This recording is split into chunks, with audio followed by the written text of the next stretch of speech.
crazy. Hi guys, and welcome back to my channel. Thank you so much for joining me for another video. Today we're going to be talking about annotating.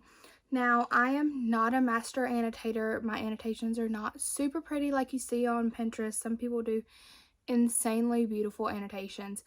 That's not me. I'm not that type of girl. I don't have great handwriting. I'm left-handed. But we're going to talk about someone who is newer to reading. I've only been reading for like a year and a half. I've only been annotating heavily for like 6 months. I'd say like middle of last year is when I really started annotating books more. And I still haven't annotated a ton of books. I get so wrapped up sometimes in the story that I forget that I need to annotate. So there's definitely some books that I really love that I need to go back and annotate.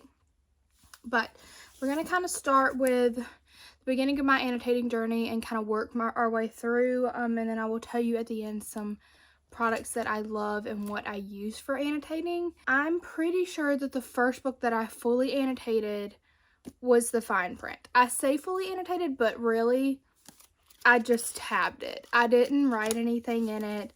I just put tabs on important parts. It was either this or it was The Air by Sophie Lark. I did tab that. It was one of those two. I can't remember which one I read first. So whichever one I read first is the first one I tabbed. But I didn't write in it. I was like, I don't think I'm comfortable with writing in my books. So I didn't want to write physically in my books. But that changed.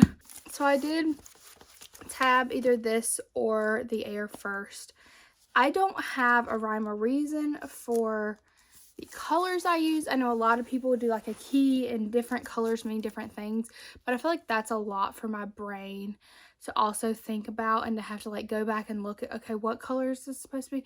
I feel like that's a lot for me to think about, and I'm very ADHD. So I feel like just putting a tab there is a lot easier for me, and a lot of times I will change highlighter color depending on what it is. Especially with like dual POV, I will change highlighter colors depending on which POV we are in. I will show you an example of that in just a little bit. Also tabbed a little bit of Ugly Love. This also is just tabs. I really want to go back and reread this. I loved this book, and I want to change all the tabs in this because this is when I first started, and these tabs do not match this book, and that drives me nuts. Maybe this was the first book I don't remember what the first book I tabbed was. It's one of these. This one, obviously, the tabs match the book cover, which is, it looks so much better. So much better. I started out not writing in books at all, and then the first series that I actually physically wrote in was The Summer I Turned Pretty series. I read this in June or July. The TV show was coming out, so me and Paige like binged these 3 books in like a week or two. And I didn't heavily, like, this is not, I will show you my most annotated book, but I didn't annotate super heavily. But like, this is what I started with. This was the first one. This is The Summer I Turned Pretty. And then there's more in It's Not Summer Without You. More. This is my favorite in the series. And then We'll Always Have Summer has some more too. You can tell I really liked the end of this book. I loved the end of this book. So this is when I started actually physically writing in books. A lot of this was just underlining. I was just underlining passages that I really loved, and then I was highlighting things that I really liked and then underlining things that I like extra liked. So like, this is a paragraph, and then I underline it was The Summer I Turned Pretty because it's the title of the book. But then like, I kind of just wrote little things in the books as I was reading. Just kind of like, when you read a book, you kind of have like internal thoughts. I just put those internal thoughts on paper. That's kind of how I look at it, is whatever I was kind of like internally thinking, I was just writing instead of just thinking it. So this was my first real thing that I did, was The Summer I Turned Pretty. And then we went to It's Not Summer Without You. I am very controversial when it comes to this because I am Team Jeremiah, and most people are Team Conrad. I am very much Team Jeremiah, so this is my favorite book.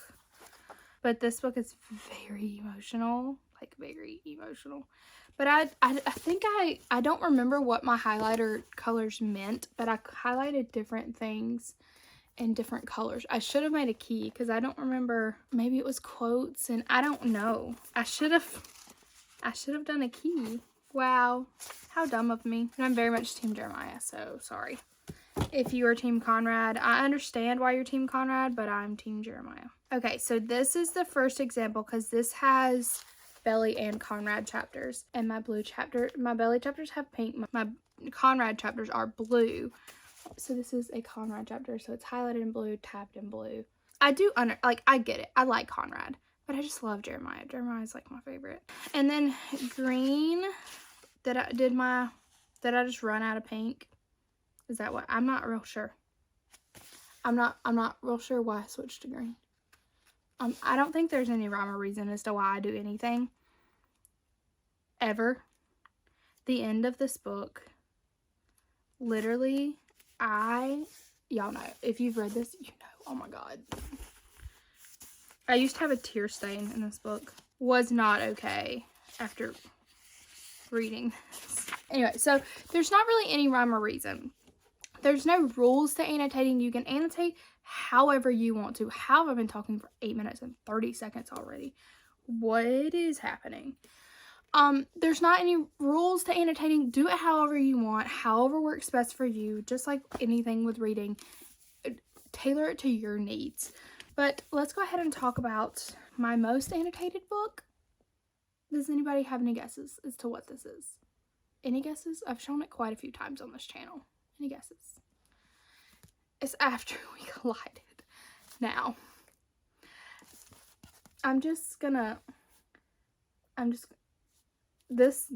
okay, see what happened here. Let's just look at this. Do you see how many tabs?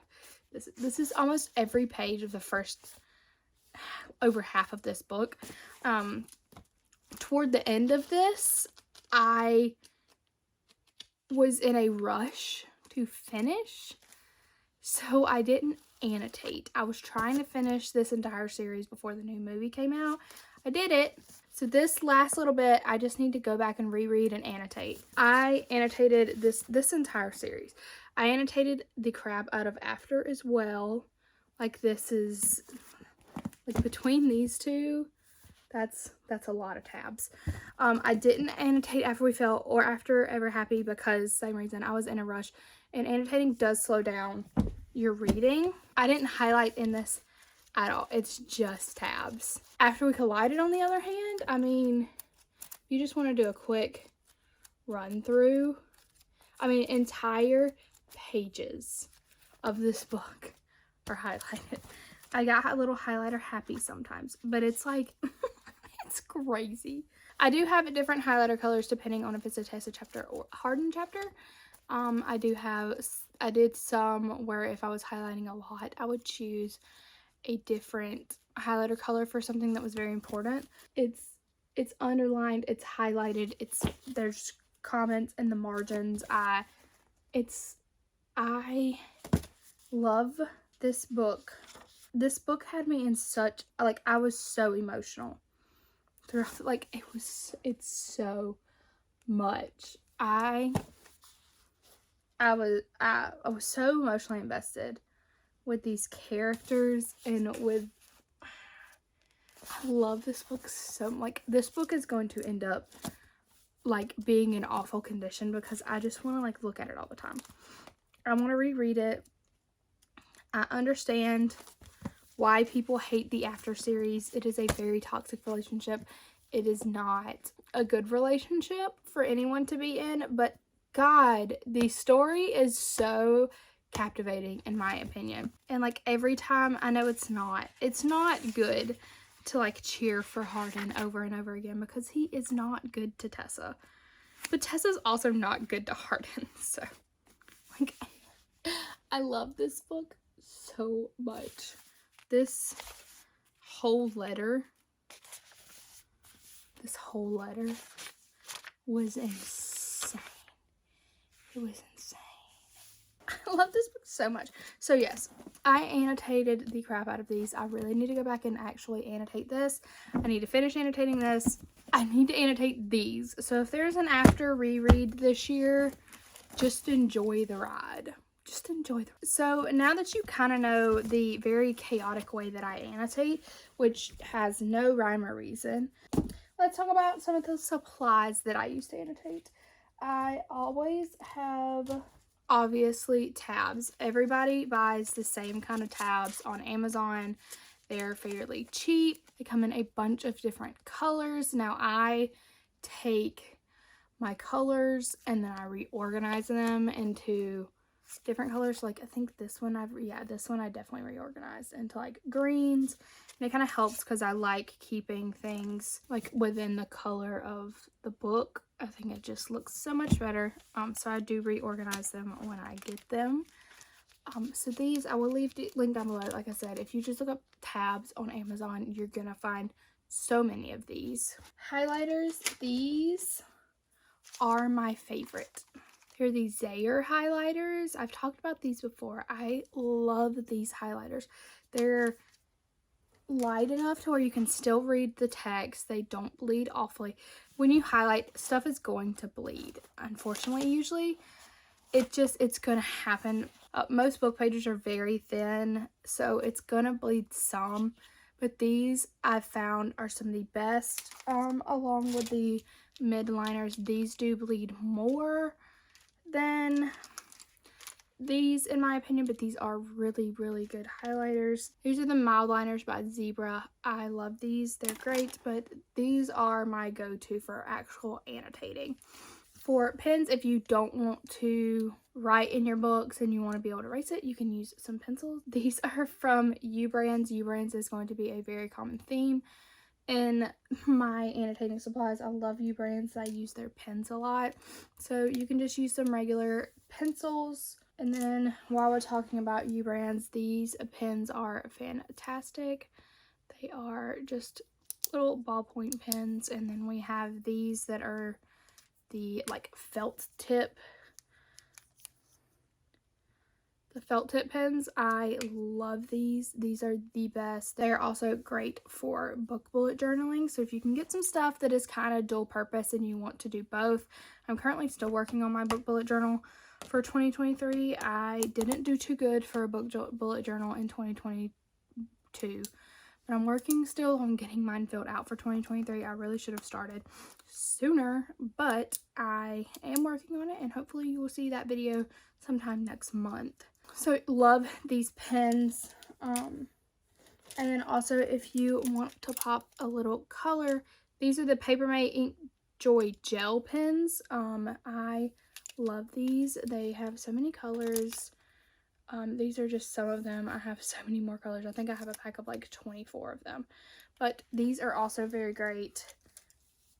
Sometimes I will match my highlighter color to my pen color. Oh my god, I got the hiccups. Getting hiccups as an adult should just not even be a thing. That's kind of how I annotate. Like I said, do it however you want to. There's no wrong way or right way to annotate. It is however makes you happy. I will say, if you don't want to alter your books, you don't want to write in your book, get some clear sticky notes. These are completely clear. Completely. So you just pop it on your book like so, and then you can write in it, and then you can take it off if you want to. These are definitely helpful. You should be able to find them on Amazon. I got these at Office Depot. They had a huge pack. I have so many of these and I don't use them. So that's great. That's how I annotate. So I hope that this is helpful. I know that I didn't really go into a lot of detail. A lot of people do, like I say, a key, and I just don't know. My brain doesn't work that way. If yours does, absolutely do it that way. I find that annotating books helps me when I want to revisit them. It helps me a lot as a content creator. Being able to talk more about these books when I talk about them to y'all, it helps me remember better.